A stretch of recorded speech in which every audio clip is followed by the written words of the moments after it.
నేను విన రఘువర నను బ్రోజయేవరుర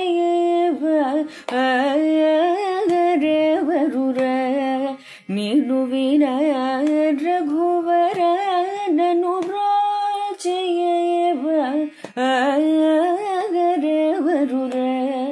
నిను విన రఘువర.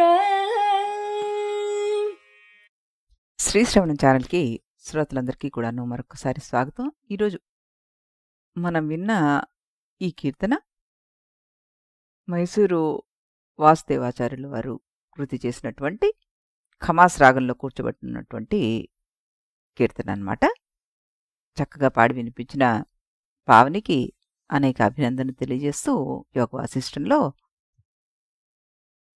నిన్న మనకి ఈ వైరాగ్యం గట్టిపడడం కోసం అని చెప్పి ఒక 11 రకాల వాటి గురించి చెప్తున్నారు మనకి.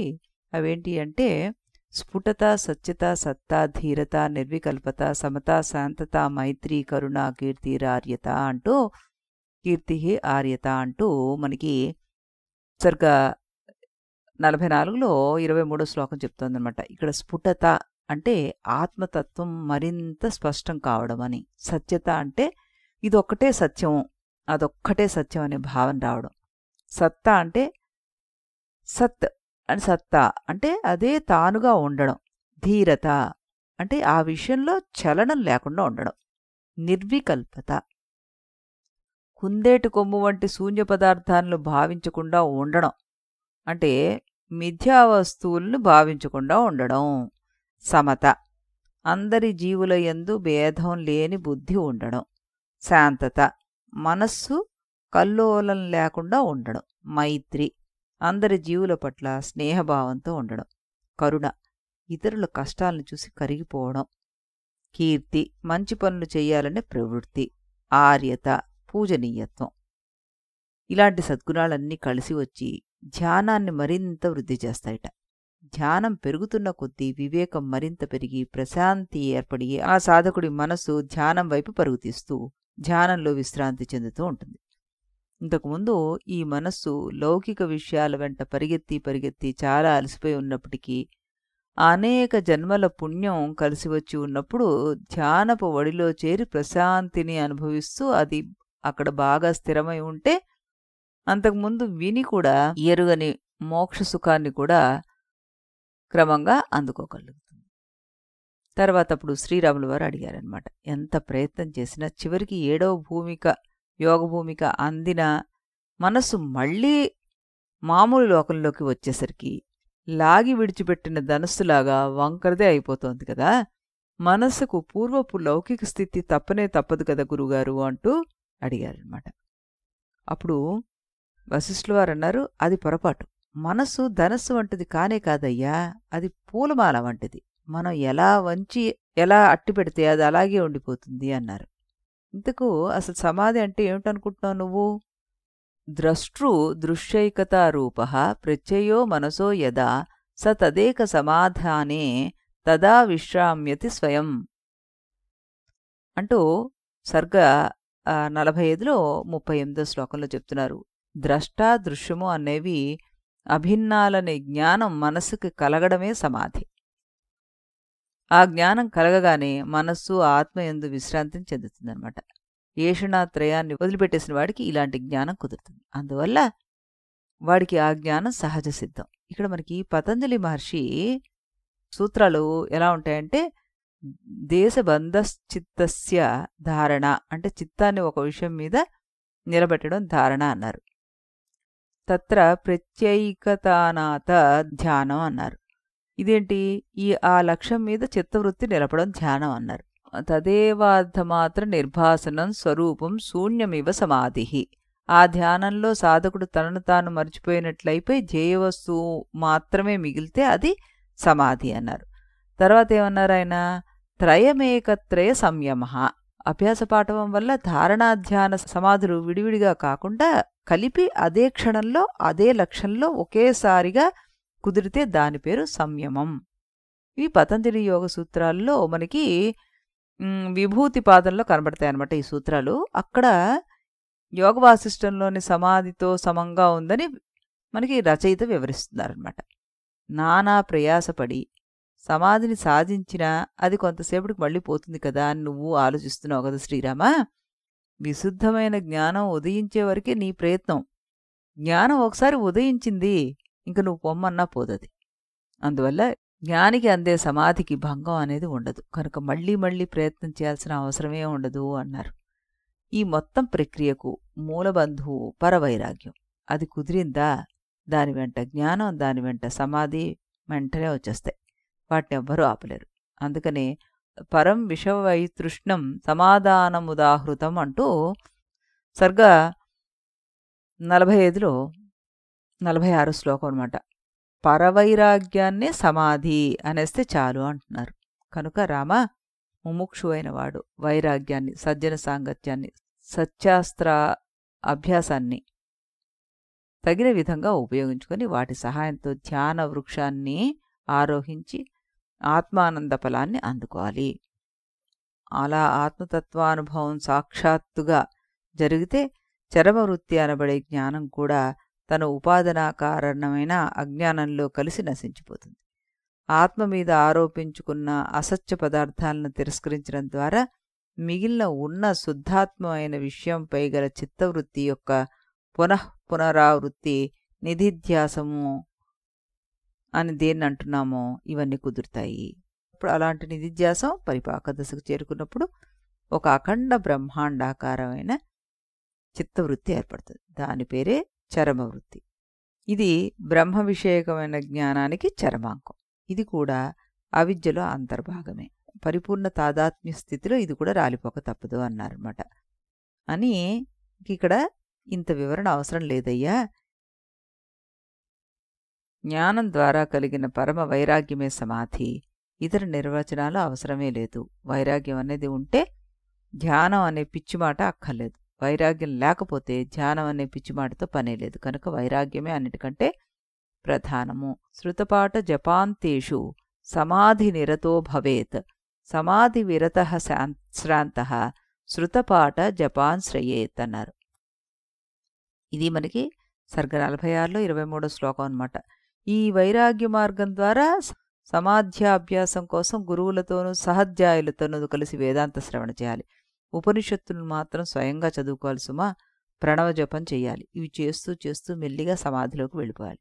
ఇలా సమాధిలో ఉండగా అలసట కరిగి వెనక్కి వచ్చేస్తే మళ్ళీ వేదాంత శ్రవణము, ఉపనిషత్తు పారాయణము, ప్రణవ జపాలనే ఆశ్రయించాలి. మరో పని పెట్టుకోకూడదు. ఈ విషయాన్నే స్కాంద పురాణం ఇంకా స్పష్టంగా చెప్తుంది మనకి. ఏమని? జపశ్రాంత పునర్ధ్యాయేత్, ధ్యానశ్రాంత పునర్జపేత్, జపధ్యానాభియుక్తస్య ప్రసీదతి పరశివః. అంటే జపంలో అలసిపోతే ధ్యానంలోకి వెళ్ళిపోవాలి, ధ్యానంలో అలసిపోతే జపంలోకి వెళ్ళిపోవాలి. ఇలా జపధ్యానాలను అంటిపెట్టుకుని ఉండేవాడికి శివుడు ప్రసన్నమైపోతాడు అంటూ ఇక్కడ మనకి చెప్పారనమాట ఆయన. తర్వాత మళ్ళీ వశిష్ఠుల వారు ఏమని చెప్తున్నారు అంటే, రామ, వైరాగ్యం గురించి ఇంత గొప్పగా చెప్పాం కనుక భార్యాపుత్రులను బుడుంగును వదిలిపెట్టేయమనడం కర్తవ్యం అని సాధకుడు భావించకూడదు. ప్రయాణం చేసేవాడు బరువు ఎక్కువైపోయి పనికి వచ్చే వస్తువులను కూడా పక్కన పారేసి ఆ తర్వాత ఇబ్బంది పడుతూ ఉంటాడు. అందువల్ల సాధకుడు తన భార్యాపుత్రులను తన సాధనకు అడ్డంగా ఉన్నా వాళ్ల వల్ల తనకు కొంత ప్రయోజనం లభిస్తున్నంత వరకు వాళ్ళని విడిచిపెట్టకూడదు. పైగా యథాశక్తి యథాకాలం ఉపచర్యంత ఏవచ, తన శక్తి మేరకు వాళ్లకు ఏ సమయానికి చేయాల్సిన ఉపచారాలను ఆ సమయానికి చేస్తూ ఉండాలి. అలా చేస్తున్నా మనసుతో ఆ భోగాలను అనుభవించకూడదు. సంసార వ్యవహారాదుల్లో ఉన్నప్పుడు కూడా ఈ సందులోనే ఎక్కడైనా బ్రహ్మవేత్త దొరుకుతాడా, లేకపోతే సాక్షాత్తుగా ఆత్మానుసంధానమే కుదురుతుందా అని అన్వేషిస్తూ ఉండాలి. ఇలా ఉండేవాడికి క్రమంగా పరమపదం అందుతుంది, భేదభావం నశిస్తుంది, స్థితప్రజ్ఞత చిక్కుతుంది. ఇలాంటి పరిస్థితి రావాలి అంటే ఆ పరమేశ్వరుణ్ణి రాత్రింపగళ్ళు పరమభక్తితో సేవించాలి అన్నారు. వెంటనే శ్రీరాములు వారు, మధ్యలో ఈ పరమేశ్వరుడు ఎవరండి అనేశారు. ఆయన ఎక్కడో దూరంగా లేడు, దుర్లభుడు కాడు. నీ ఆత్మే ఆ పరమేశ్వరుడు. ప్రపంచం అంతా అతని ఆధీనంలోనే ఉంది. నా అన్యతోస్తి ద్రష్ట, నా అన్యతోస్తి ద్రష్ట అన్నారు. అంటే ఆయనకి మించిన వేరే చూసేవాడు గాని, వినేవాడు గాని, ఆలోచించేవాడు గాని, అనుభవించేవాడు గాని లేడు.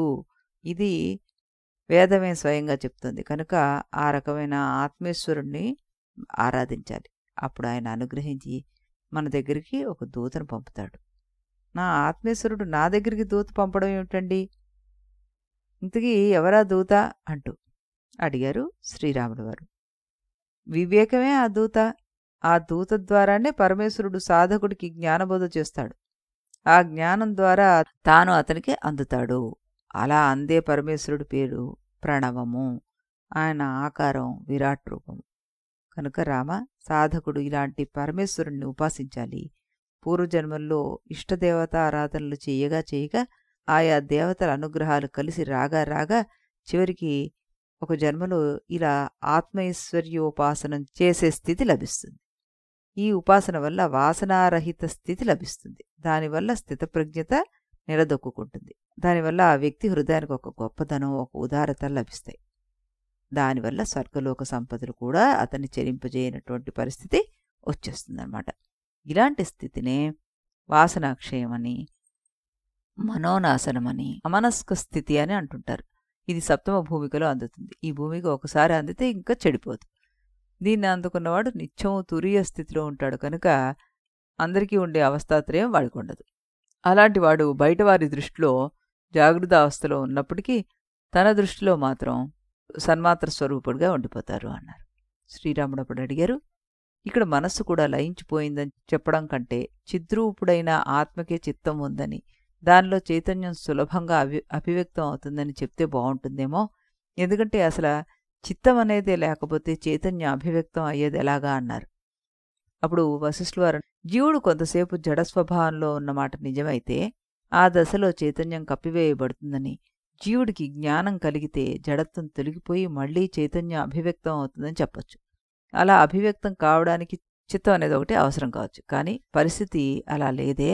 జీవుడు యథార్థ స్థితిలో ఎల్లవేళలా చిత్తస్వరూపంగా ఉన్నాడు. అందువల్ల నువ్వు అనుకున్నట్లుగా ఆత్మకే చిత్తం ఉండాల్సిన అవసరం లేదు అని అనగానే శ్రీరాములు వారు ఏమన్నారు, జీవుడు ఎల్లవేళలా చిదేక స్వరూపుడే అయితే అందరికీ ఆ అనుభూతి ఎందుకు కలగడం లేదు? అప్పుడు మన వశిష్ఠుల వారు ఏం సమాధానం చెప్తున్నారు అంటే, దానికి కారణం అజ్ఞదశలో జీవుడికి సంక్రమించిన చిత్తమే. అది చంచల స్వభావం కలదై పరమాత్మ స్వరూపాన్ని విడిచిపెట్టి ఇతర విషయాల మీద చాలా మక్కువ చూపుతుందన్నమాట. జీవుడికి ఆ అనుభూతి లభించనే లభించదు. అందుకే శాస్త్రోపదేశాలన్నీ మళ్ళీ అలాంటి అనుభూతిని పునరుద్ధరించేందుకు ప్రయత్నం చేస్తున్నాయి. దానికోసం ఆ శాస్త్రాలు ఒక అభ్యాస క్రమాన్ని నిర్దేశించాయి. జీవుడి యొక్క వాసనా సమూహం మనస్సుగా రూపొందుతుందన్నమాట. వాడికి రాగద్వేషాలు అంటగట్టి తత్ఫలితంగా వాడిని పైలోకాలకు కింద లోకాలకు తిప్పిస్తూ ఉంటుంది. కాబట్టి ఈ వాసన పంజరాన్ని జీవుడి యొక్క అతివాహిక దేహం అని కూడా మనం అనుకోవచ్చు. అంటే అతివాహనం అంటే మీద వేసుకుని తిప్పడం అని. మొదట ఈ అతివాహిక దేహాన్ని గుర్తించాలి. అది జీవుడికి శరీరంగా ఉంటుందని, అతివహనం చేస్తోందని గుర్తించాలి. ఈ గుర్తింపు వల్ల దీనికో అసత్యత్వం బయటపడుతుంది. అప్పుడు దాన్ని మెల్లిగా బ్రహ్మతత్వంలోకి తీసుకురావాలి. ఈ ప్రక్రియలో తత్వమసి మొదలైన మహావాక్యాలను అనుసంధానం చెయ్యాలి. దానికోసం సాధకుడు విశ్వజిత్యాగం చెయ్యాలి అన్నారు. అనగానే శ్రీరాములు వారు మళ్ళీ, అదేమిటండి ఈ విశ్వజిత్ అనే రాజులు చేసే యాగం కదది, దిగ్విజయం చేసి ఆ తర్వాత రాజులందరినీ ఓడించిన చక్రవర్తి తాను సంపాదించిన సంపదలన్నింటినీ కలిపి కట్టుబట్టలతో సహా నిలువుదోపిడీగా ఋత్విక్కులకు దక్షిణగా ఇచ్చేసి తాను ఏమీ లేని పేదవాడిగా మిగిలిపోయే యాగాన్ని కదా విశ్వజిత్ యాగం అంటారు. అలాంటి మహాయాగాన్ని సామాన్య సాధకులకు ఎలా చెప్తున్నారు మీరు అంటూ అడిగారు. అడగగానే వశిష్ఠుల వారు అన్నారు, ఎందుకు చేయలేడయ్యా? ప్రతి జీవుడు తనకు చేతనైనంత వరకు 4 దిక్కులకు ప్రసరించి మనోరాజ్యాన్ని సంపాదించుకుంటున్నాడా లేడా? జ్ఞానవాన్ జ్ఞాన యజ్ఞోస్తో ధ్యానయూపం విరోపయన్. జగద్విజిత్య జయతి సర్వత్యాగైక దక్షిణ అన్నారు. అంటే ఏమిటి? ఇక్కడ ఇప్పుడు జ్ఞానవంతుడై జ్ఞానయజ్ఞాన్ని ఆశ్రయించి ధ్యానమనే యూపస్తంభాన్ని పాతి ఈ జగత్తు మొత్తం తత్వజ్ఞానంతో గెలిచేసి సర్వత్యాగమే దక్షిణా స్వరూపంగా గల విశ్వజిత్ యాగాన్ని ఏ జీవి అయినా ఆచరించవచ్చు కదా.